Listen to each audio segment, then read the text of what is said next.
back to the Scarlet Faithful podcast. Rutgers men's basketball coming off another disappointing performance and a home loss to Wisconsin on Monday. Happy to have back Jerry Carino to talk all things Rutgers men's basketball. Not exactly the place we thought they would be in when we had our midseason get together here, but always great to talk to you. And Jerry, what are your kind of thoughts of where this team stands right now? 8-7 overall, 1-3 in the Big Ten. First of all, I want to say thanks for having me on, Aaron, because I really like doing this. On my own podcast, the Jersey Jump Shot, I don't get a chance to drill down on one team like this. I have a whole state to cover. And so it's nice to be able to really focus and like hyper focus on Rutgers. And also, I know that the people who listen to and watch this podcast are like the super fans who are deeply knowledgeable and devoted to the program and the sport. And it makes me happy to do something for them. We know that we're speaking their language and they're speaking our language. So it's a pleasure to be on. Now, this has been rough. I mean, when you and I spoke last, expectations were high. I feel like justifiably so. And we said in the preseason, like you can't take a team led by freshmen to the Final Four in 2024-25. It's just a different world of upperclassmen, old players, 24, 25-year-old dudes. That was not a fair expectation, and so on the other hand, it certainly was fair to expect an NCAA tournament season out of Rutgers. And now the pathway to that is increasingly narrow as we sit here in the first week of January. And this is something that no one expected, right, Aaron? And the beauty of college basketball, and sometimes the trauma of it, is that it's so unpredictable. 5 guys on a court, so much different than football. So much can happen. And some years, and we've been through this, covering Rutgers, like the Geo Baker, the rise under Geo Baker and Ron Harper Jr. and Caleb McConnell. Some years there's great surprise, and some years there's just tremendous disappointment. And right now there's a lot of ball left, but there's an urgent week of ball coming. But right now you'd be foolish or lying you wouldn't be truthful to say the season hasn't been a disappointment. It's been a disappointment to date. There's season left. What can be done and how should a Rutgers fan process all this? That's kind of what we're here to talk about. Yeah, totally agree. Obviously, I think there was real hope going back into Big Ten play with Indiana and Wisconsin that they could start to right the ship, get some momentum here. Obviously, the Dylan Harper sickness has kind of thrown that off. I felt, and I think you too also, even so, against Indiana and Wisconsin, those games were there for them to potentially win. They were unable to come through as a team. I guess what are your biggest concerns or feel like the biggest issues are with this team right now? So the main point I want to get across is I don't think it's one thing. Like I think it's oversimplification to say it's this one thing or it's that one thing. It's a combination of things. And I want to start with just going backwards chronologically, like where we are now. Like this week, Rutgers they had really bad luck. Like Dylan Harper getting a severe flu in this crucial week as Big Ten play gets underway in earnest, and you're beginning a 3-game homestand is terrible luck. Like we've seen enough basketball to know, like Rutgers wins, they beat Wisconsin with Dylan Harper as his normal self, right? They're winning that game at the rack Monday. Would they have won in Indiana? Maybe. I think it's probably a 50-50 proposition that they would have won in Indiana with Dylan Harper. I know Indiana lost their best player, but there's nowhere near Malik Renaud is nowhere near as crucial to Indiana as Dylan Harper is to the point guard, the quarterback is for Rutgers. So, and Indiana actually has played better since he got hurt. Renaud, yep. So that tells you a lot. So this, first of all, there's been some terrible luck. And as we saw with Tyson Acuff scoring 17 points and really playing that scorer's role that against Wisconsin, like there was some terrible luck there that he broke his foot, 3.5 months off his foot, no weight. The recovery time coming back from that while he's trying to blend into a new program really set him back. So that was another thing that was just terrible luck. So that's for starters. They've had bad luck. Now, there have been some bad decisions made by the coaching staff, like the decision to play a game at Kennesaw State blew up in everybody's face. And that the timing of it too, heading out to Las Vegas with that long road swing, that was a failure of a decision. I know they're trying to do Ace Bailey a favor, but it just wasn't worth it in the end. So that's a bad loss that could have been avoided. The decision to, as we're looking at this now, like not to play Dylan Grant, who seems to have a lot of potential to fill like an area of need, right? A rebounder, a disruptor on defense. I don't want to say he's Mawat Mag, but what he does defensively, the disruptive at multiple positions, the aggression, the length, the toughness, like getting on the floor for that loose ball against Wisconsin after he had 2 straight offensive rebounds. There was a little bit Mag-like. And they're similar sizes. So, like, where has Dylan Grant been? So I think, and we liked him in the preseason, right, Aaron? We liked what we saw in practice in the inter-squad scrimmage from him. So, that has been, I think, a problem. That's a mistake by the staff not to bring him along and use him earlier. He could still help them, and I expect him to have a big role now going forward after what he did against Wisconsin. And then there's been what happened in the offseason. Did Rutgers get the right pieces? Like we felt when you and I talked last, we felt good about that. Of course, we hadn't seen the team against competition yet. But it's, again, with Acuff with his injury and with Jordan Durkak, what I would say is it's probably about what you expected of him coming from Merrimack, right? I think they're getting about what we expected from Jordan. He's been a contributor, but it's the 2 shooters, Zach Martini and PJ Hayes, who haven't been able to hit their shots. Now, why is that? I think it's to drill down into that. Why have they been unable to hit their shots when they have a career track record of being very good shooters? And so that's where you're getting into the weeds of like, is it them? Is it the way they're being used? Is it the way that their teammates are interacting with them on the court?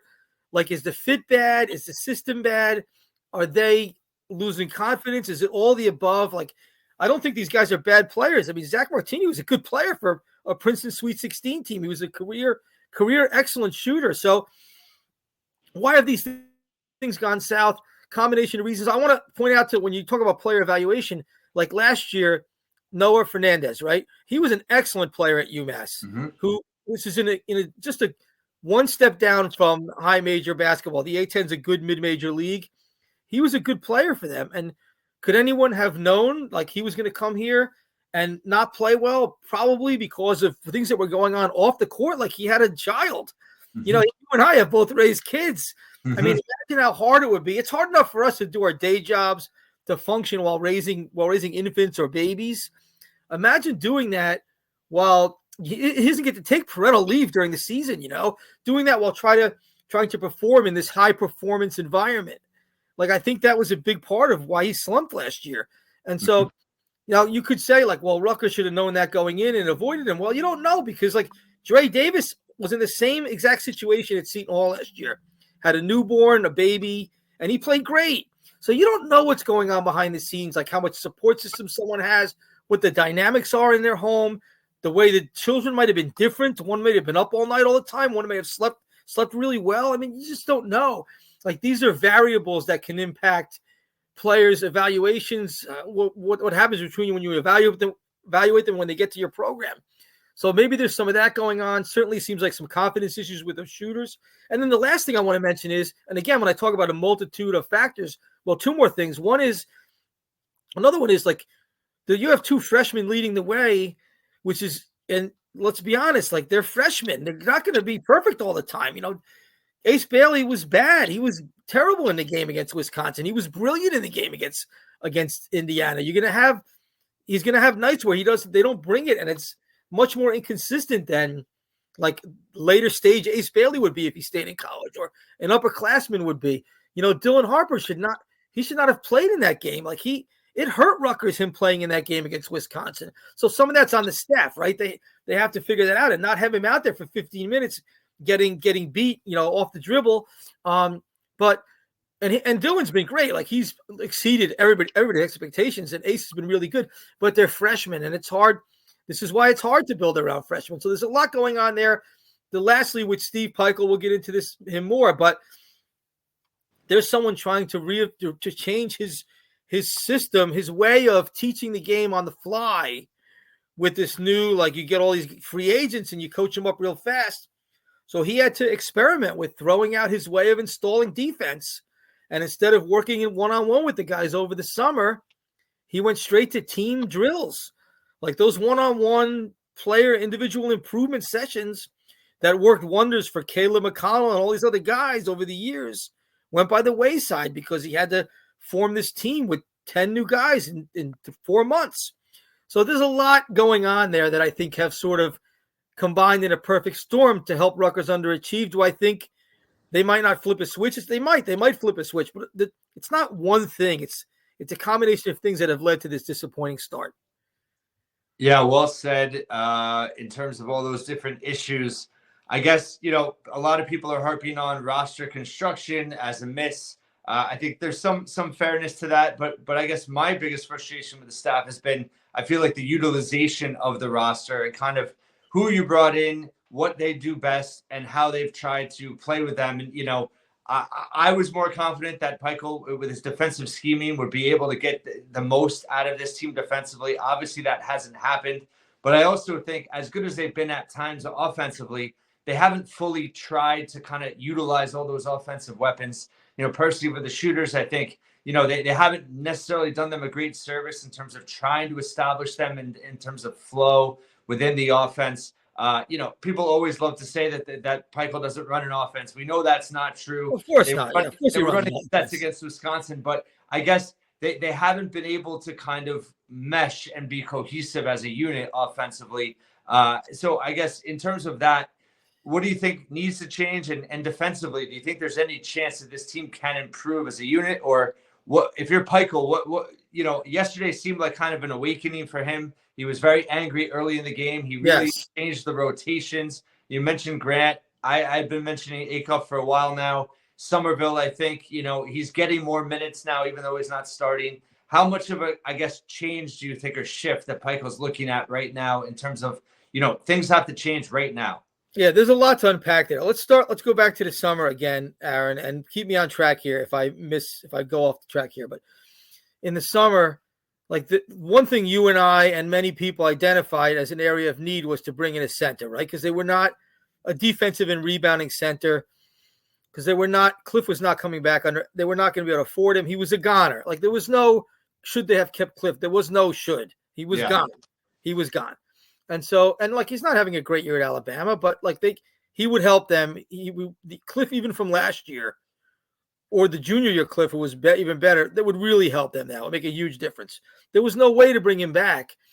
The question was, were they really, and we knew Lathan Somerville had an offensive game, right? The question was, could you really count on Maniac Boley to be your starting center? Or did they have to go and try and find a guy in the portal, a veteran, like a post grad, who could defend and rebound and defensive rebound, and maybe you could see some putbacks here and there, like Seton Hall did last year with Jaden Bediako. Now, that's not easy. Like, they found Jaden Bediako on the scrap heap out in California, and he turned out to be exactly what they needed, like a defensive presence who rebounded. Seton Hall tried to do that again this year. The two guys they brought in, they whiffed on, and they're terrible inside. So it's not that easy to find those guys when you're dealing out of a small NIL, like war chest, which, let's be honest, like Rutgers is. When people say, like, why didn't they just go buy a center? What? It's not that easy to go buy a center. I mean, you don't have any money. Rutgers allocated whatever resources they had, and some of it was outside the box type stuff, to getting this freshman class in here. There was like nothing left for anybody else. Like, we don't know. The numbers are sort of shrouded in mystery.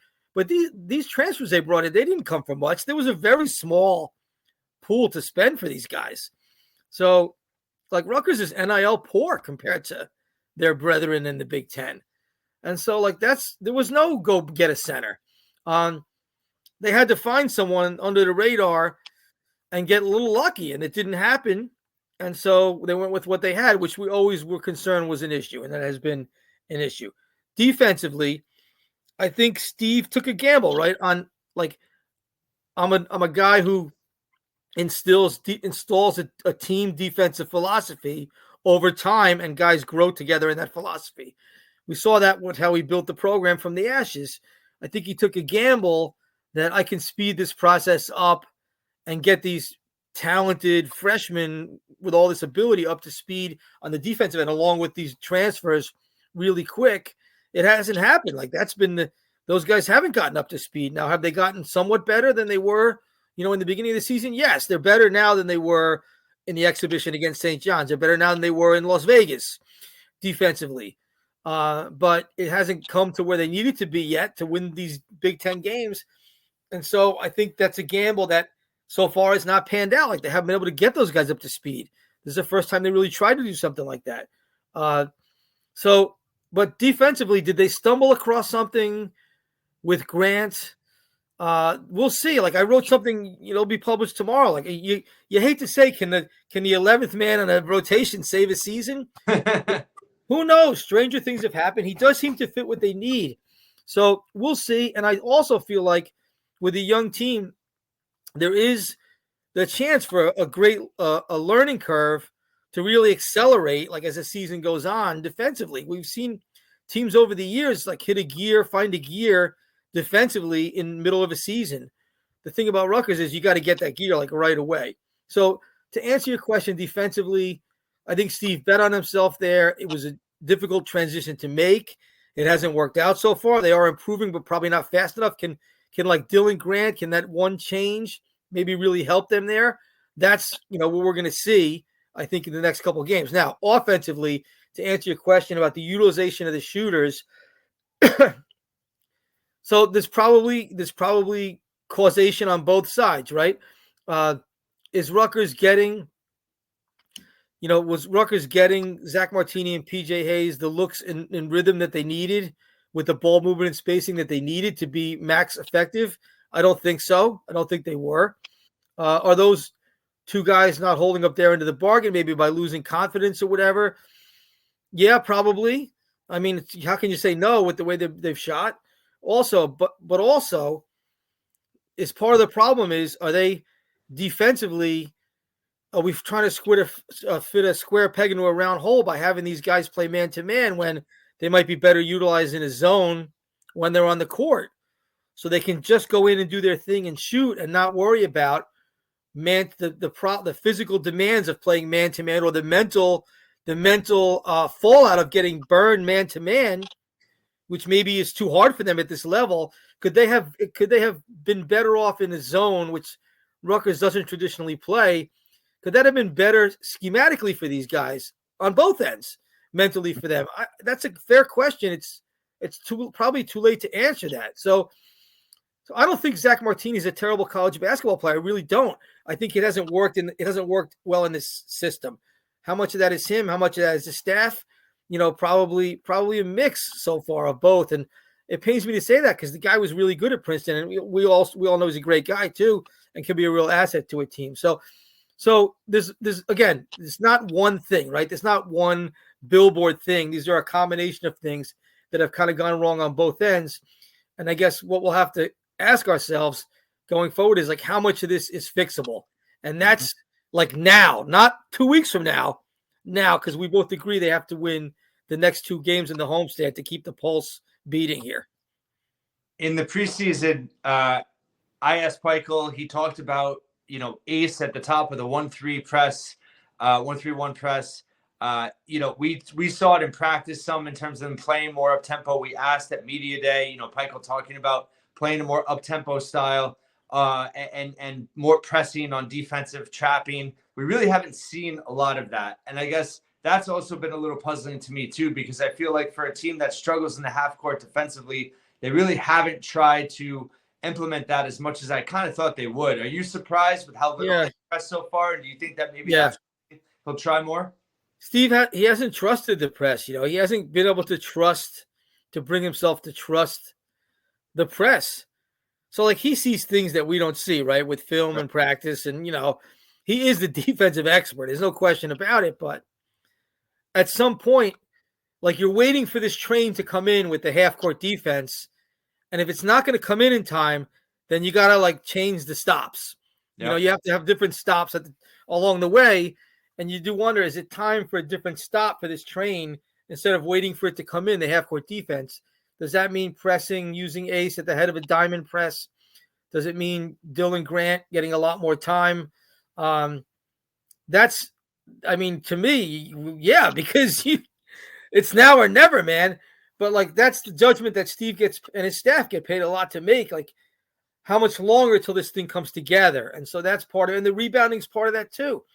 Like they have, if you go into a zone, are you sacrificing rebounding? And that's a common thought when playing zone, and Rutgers' rebounding was bad enough. So there's sort of a lot that's gone wrong there. But to me, like I'm tinkering like crazy if this is my team trying to figure this out before it's too late, because you don't have this year to get ready for next year. Like this has to happen now with these two guys. Yeah, I do think we will see. I do think, Aaron, that now we've said this before, so who knows? I do think they may have found something against Wisconsin in that second half, especially about a better way for them. They rebounded well. They defended a really good offensive team well. They may have found something. Will they continue to do that when Dylan is back in action? I don't know. We'll have to see. But it does seem I could kind of get the sense from Steve that he feels like they found something. We'll have to see. I mean, the proof is going to be in the pudding, obviously. Well, I think that's been part of the frustration is that this team has shown flashes, of getting it and of both, rebounding. He's mentioned the Texas A&M game several times. They rebounded really well in that game. I mean, last night, 16 offensive rebounds in the second half. Yeah. But just 6 second chance points, didn't take advantage of it. But defensively, they have looked good. Penn State, that first half, they were excellent.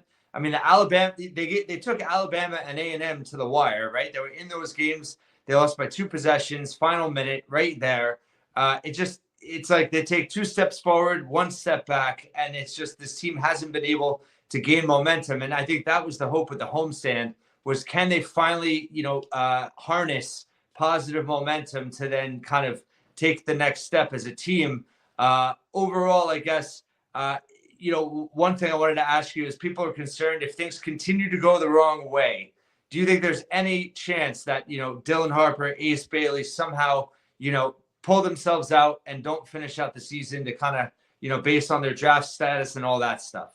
I doubt it. And I first of all, I can't see Dylan Harper ever doing that. I mean, this is a Harper family legacy they have here in New Jersey at Rutgers. They love Rutgers, which is why ultimately this is why Dylan Harper wound up at Rutgers. This family loves the place, what it did for Ron, what the staff did for Ron.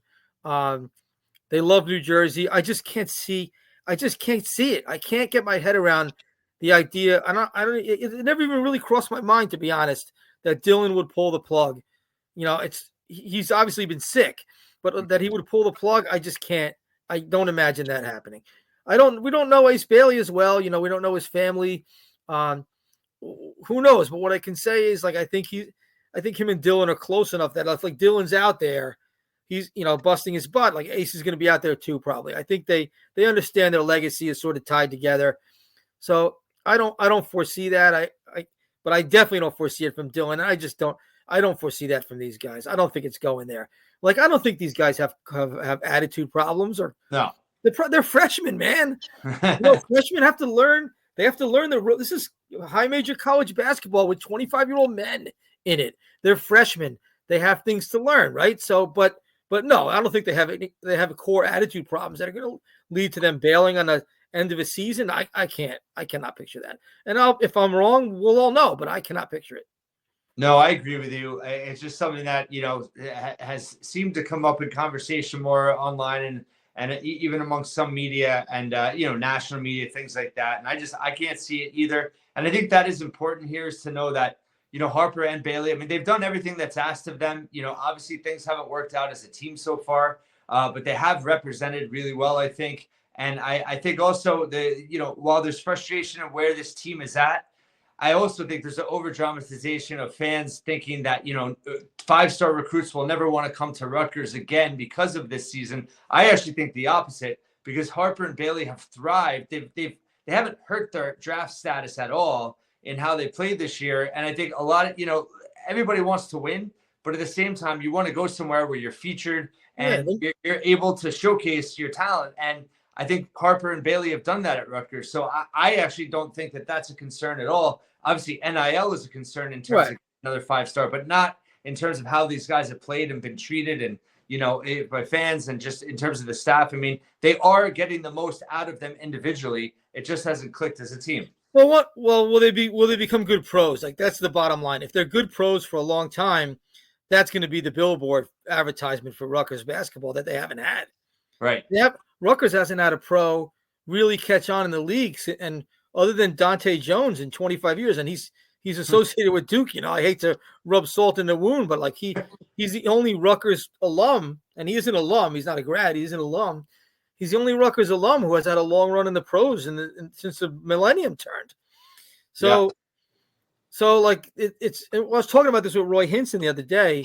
I called him to check in. He was on top of mind after Dylan's triple double.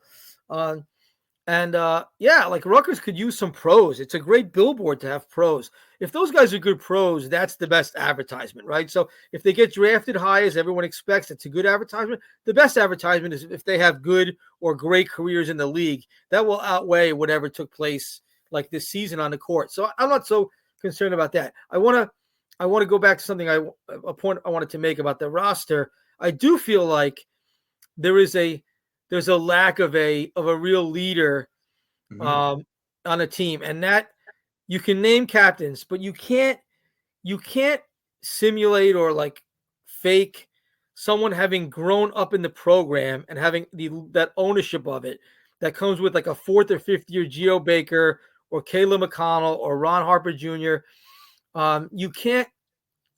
There's just no way to get that from a transfer, I don't think. Like a grad transfer, no matter how good of a guy, Zach Martini and Jeremiah Williams are, they don't have that. It's just not in the blood. They haven't come up through the system. Like it's just not. It's very hard and very rare for someone to come in as a transfer. Jeremiah Williams a year and a half, Zach a year, and like become that real leader that maybe these two freshmen could use. So they don't seem to have that, Rutgers, and that's a problem of the culture of surrounding today's game, like having lost 10 guys, having to start over with 10 new guys, 9 new guys. Seton Hall's going through the same thing, but with less talent. Like they're totally leaderless, Seton Hall, and they have significantly less talent, which is why they've lost so many games. But it's the same thing. Like all the leadership went out the door. The guys who would stay like 3 and 4 years, if Mag was here as that 5th year guy, if Derek Simpson was here in year 3, if these guys were here, would they be those leaders that the culture under Pikiell had produced before the free agency era? I feel like there's something missing, a little bit missing. It's an intangible that feels like it's missing. Like where is the team? Where is someone calling for like a players only meeting? That's something like a leader would do right now, Yeah. Just to hash things out. Not that there's any I don't think there's internal locker room problems with these guys, but just because that's what you do when you're not playing well. Like that's something a leader would do. And I just don't know it's hard to do that when you're not like, a 3 or 4 year Rutgers man steeped in the culture of the program and the institution. That's missing. They're not the only team missing that, right? But I feel like that's something that these two guys, these freshmen would pair really well with. And it's not there to pair with. And so that's a factor too. Like I said, it's not really one thing. Yeah, it's a great point. I think that was also what was, again, it's one game, but I think that's what was encouraging about Acuff against Wisconsin as well. As he was on Ace Bailey in a leader type way. He was trying to kind of calm him down and get the most out of him. And obviously he's a veteran player. But maybe if he can kind of get more involved in terms of being a starter or heavy minutes, his influence with them on the floor could be positive. Wanted to go to Pikiell. Obviously, fans are very upset with where this season has been. There's always going to be extremes on both sides. People defending him to death, and then also people calling for his head. Where are you looking at things in terms of how Pikiell has done in terms of this season and his overall tenure based on how this year is going? Let's try to take a middle of the road nuanced view on this, right, Aaron? And I think that's important to do. One of the things, so let's focus on this season first. This season, I don't blame fans for being upset. I really don't. As much as the booing bothers me, and there wasn't a whole lot of booing last night. There was a little bit early in the game. And I heard more boos at Seton Hall earlier this year. As much as the booing bothers me, it doesn't feel right. You know what I mean? I understand it. I mean, this is a different world when not all these guys some of these guys are only getting paid the equivalent of a stipend. But I understand that things have changed and there's not the identity. You don't identify with the players as much. They haven't grown up in front of your eyes. So I get that loss of detachment, which maybe leads to booing. But I understand fans' frustration when you do. Let's be honest, they do have what is probably a once in a generation opportunity with two rare talents, and to be 8-7 and 1-3 in the league and like hanging on for dear life.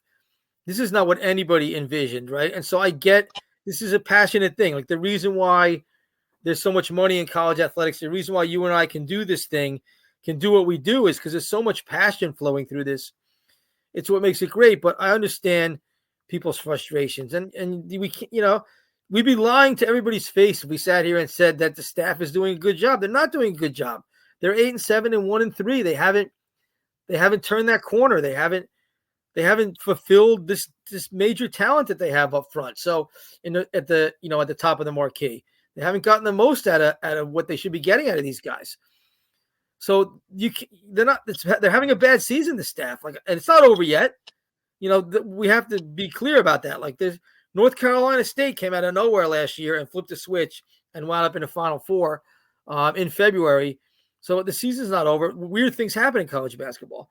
But like to this point, I understand fans' frustration. And frustration with the roster construction, which is partly on the staff and it's partly on the NIL. Okay. And they did go after Matalako, who would have been a great fit for this team. Oh. He was the top priority. It's not like they didn't understand, like he would be a great fit. They didn't get him. They lost him to Notre Dame. That's so that with between that and the way the pieces have or haven't fit and the lack of the defense coming along. Yeah. I mean, this is, Steve said last night, it's on me. Like it is on him. This is the head of the program. I want to just separate like what's happening this year from the larger scope of Steve Pikiell's tenure. And I don't know if I think we have to step back and like this is part of my job as the beat writer, as a historian, right? And you've seen this too. You've been following a long time. I know most of the people listening or watching this have followed this for a long time.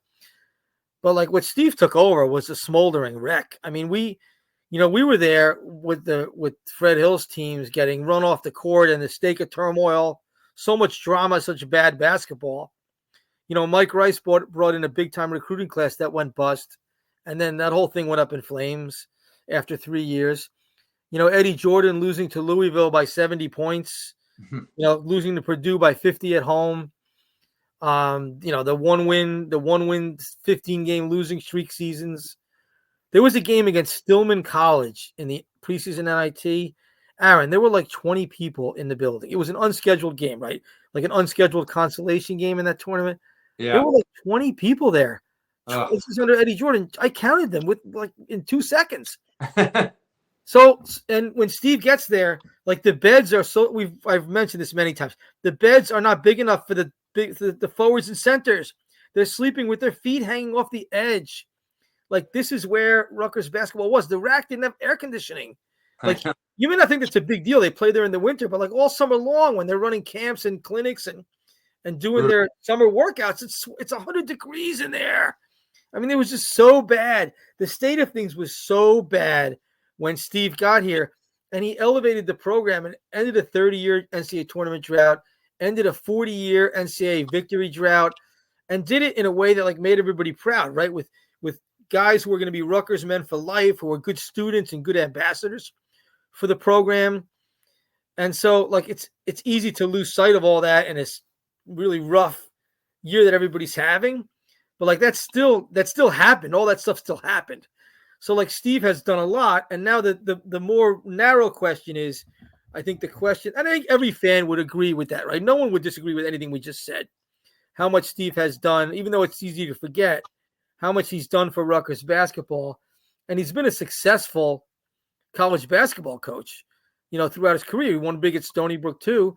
He was consistently a winner there. The question is can Steve adapt to the new environment, right? And that's where like I will differ from a lot of knee-jerk reactions that are going on. I'm not going to say yes, but I'm not going to say no, he can't.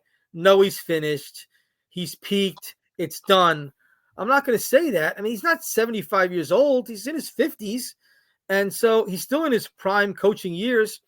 he's a smart guy. He's been trying to adapt. This is a big ass curveball that's been thrown at all these coaches. Shaheen Holloway, who took freaking St. Peter's to the Elite Eight, is going through the same difficult learning curve. When you don't have a lot of NIL and you have done things one way a long time, this is a very difficult adjustment. So let's start with, so it's been 2 years, right? So in 2022-23, the program was rolling, and then they had the freak injury to Mawot Mag. And also, we both think Paul Mulcahy was pretty badly hurt with his shoulder that whole way. Like, that just caught up with the team and knocked him down. They had a pretty good season on the whole there. Like, nobody really expected that team to be very good. They were very good for a while after all they had lost, right? That was a pretty good season. And then, last season was a bust, as I think for a combination of reasons, like Mulcahy and Cam Spencer.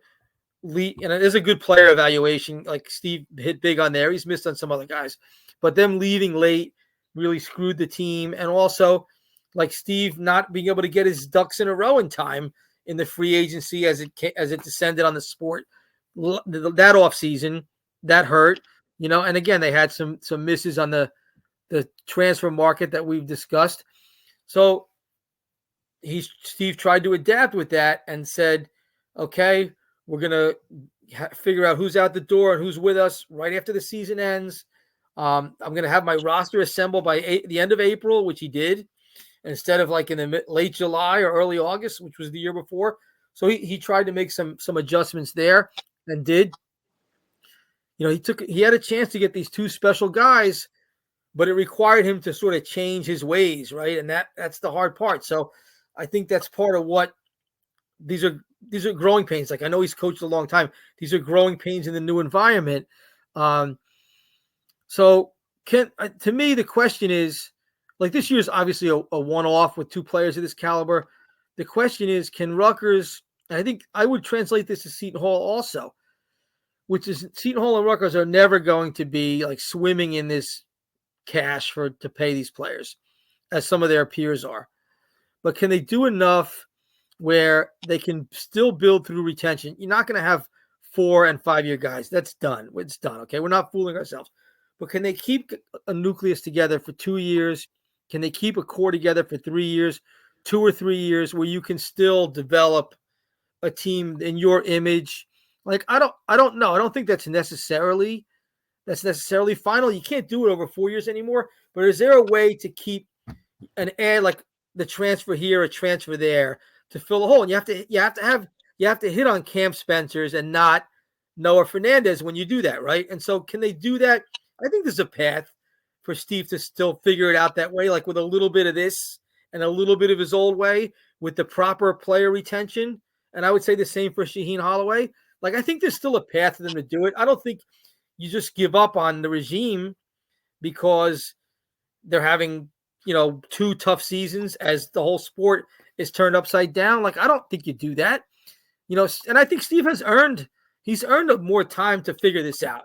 So he's not going anywhere after the season. There's just no way. And there's no AD, there's no president. They're tied to him for a long-term contract and a lot of money, but also, like, I think he's earned, and he's going to spend some of that credibility if this continues. He's going to lose some of that capital, if this continues. Mm-hmm. But that's different from like pushing someone out the door. Steve he's earned the chance to figure this out. When you look at the sweep of what he's accomplished, that doesn't change the fact that what's happened so far this year is bad, and they've done a bad job so far. We'll see what transpires. So I think you got to sort of separate. The objective way to look at this is to separate the season they're having to date with what's transpired, what the future could hold or what direction the regime is in. Because honestly, you just don't know. And then when Rutgers can revenue share this coming offseason, will that make a difference? Mm-hmm. Will that then add to Steve's ability to retain, Dylan Grant and Lathan Somerville and a couple of these, Jordan Durkak, who I think can really be a good, helpful program piece?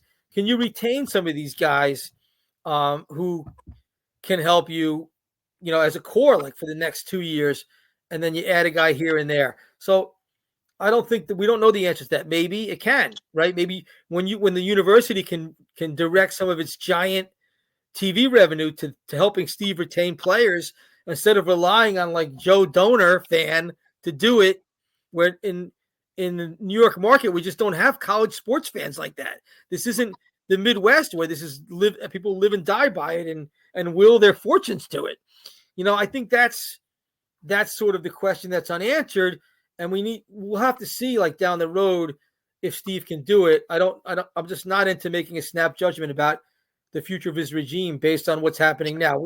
I'm separating the two and trying to add a little nuance and perspective, and I would hope that fans can do that too. But I understand the angst of the moment for sure. Yeah, well said. I think no matter what happens, even if they somehow can figure this out, turn it around, I think just kind of a full evaluation of things in terms of how he's, the current state of the program after the season, the way the staff is, all that. And you mentioned staff. Let me interject. And I know I'm doing a lot of talking here. I'm sorry. Okay. You booked me for a guest. I'm going to talk. I've been in your shoes hosting a podcast when my guests won't shut up. General manager. Do they need a general manager? This is a question that I think needs to be really seriously considered. Yes. You're asking someone who has been a coach his whole life to suddenly become a general manager, because now you're adding all these financial aspects to running a team. So maybe that's a thing that they can add to help Steve some. That's a thing that they really need to probably think about. And I would say Seton Hall probably too. I don't know that Seton Hall is in a position to afford a general manager the way Rutgers will be. Rutgers obviously has more revenue coming in, but yeah, that's a thing that you'll have to consider. Could Steve benefit from a GM that has synergy with, where he could just do more coaching and worry less about the player evaluation, financial allocation part of it, which is really foreign to him and a lot of these guys. So that's another thing. Would you like to see Steve with the GM before we just give up on the regime, which has done a lot for Rutgers basketball over the last 9 years?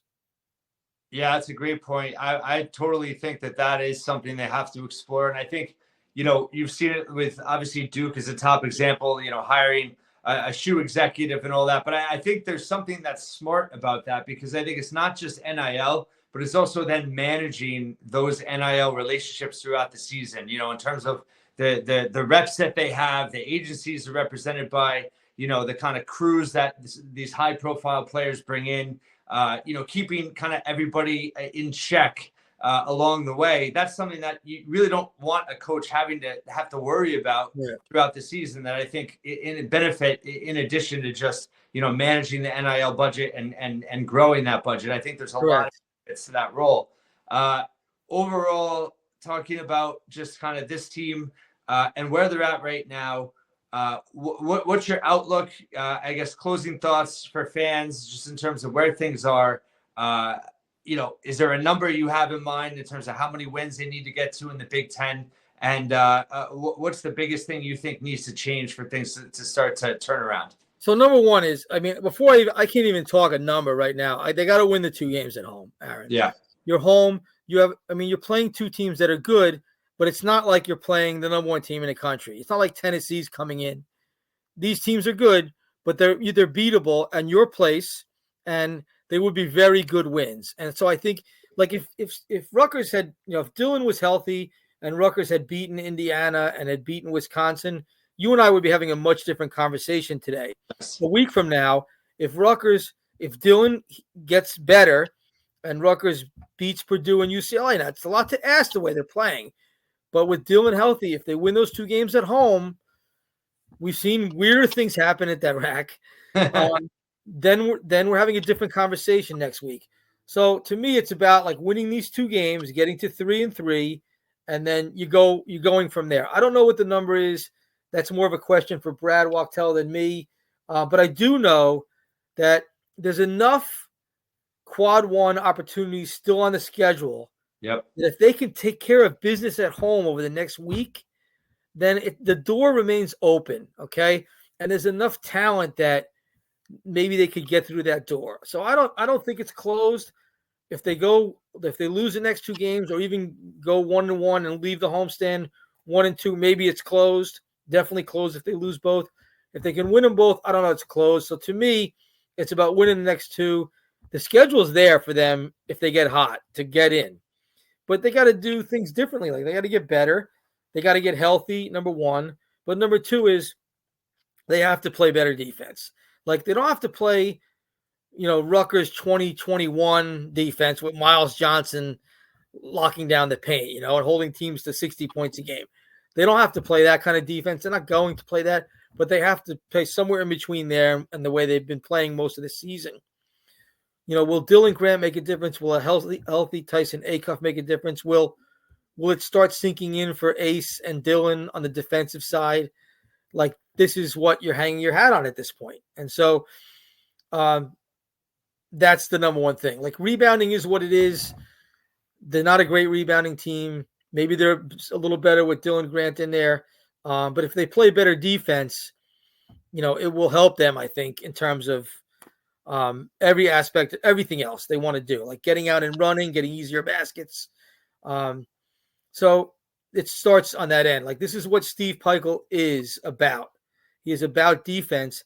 His team has to play better defense. I don't think he's going to reinvent the wheel, Aaron. I don't see him going to this diamond press regularly or going to zone as a regular diet, but they're just going to have to play better and tougher man-to-man defense. It's a long season in college basketball. We've seen teams flip a switch, turn a corner. You saw it with the 2019-2020 Rutgers team before the pandemic wiped out the NCAA tournament. That team flipped a switch in January, right? It clicked. The light went on. But that light, it can't go on in February, man. It's got to go on like now. And so in a week from now, will we look back at the second half of Wisconsin and say maybe the light started to go on there? Maybe, and then we're having a different conversation. But in the immediacy, win 2 games at home, get your defense just to play harder, okay, instead of badly, and then offensively with a healthy Dylan, you're going to score enough points to win some of these games. That's what you hang your hat on. And I'm going through a terrible season with Seton Hall. Like, there's no light on the end of the tunnel there. Like, their team is bad, and they're going to be bad this season. That doesn't mean they won't get fixed for next year. Everything's kind of year to year now. It doesn't mean Rutgers won't have a different team with defensive-minded Pikiell grinders next year. I don't know. But for this year, when you have those players and you have that schedule, there is still some hope. But they got to really – it has to be now. 2-0 this week or bust. Well said, as always, Jerry. And I think the biggest hope at this point is you want to see this team, at least if they're going to go down swinging. I think right. If they can't put up a fight at all and it's out of contention by the middle of January, that would be a very depressing thought. And we'll have plenty to recap at the end of the season and talk about the future and direction and all that. But thank you so much for your time and all your great insight. Rutgers fans really appreciate it, as I always do as well. And thanks so much for being here. Aaron, you're the best. You're a tremendous resource for Rutgers fans. I will come on your podcast anytime you ask. Thank you, Jerry. Let's hope for 2-0. And thanks so much for listening and watching once again here at the Scarlet Faithful podcast.